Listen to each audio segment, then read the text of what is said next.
Eu sou Dejanes. Estou aqui, não foi a pedido de ninguém. Não foi ninguém que veio na minha casa dizer, meu Deus, não. Eu resolvi agora falar, porque eu era muito amiga do Cidade do Altão.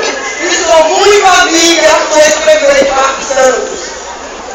Então, minha gente, o que eu tenho a dizer a vocês é que Valério Altão, ele jamais, ele não está satisfeito onde ele está, porque essa é uma calúnia muito grande, que estão condenando o Marcos Santos como seu verdadeiro assassino.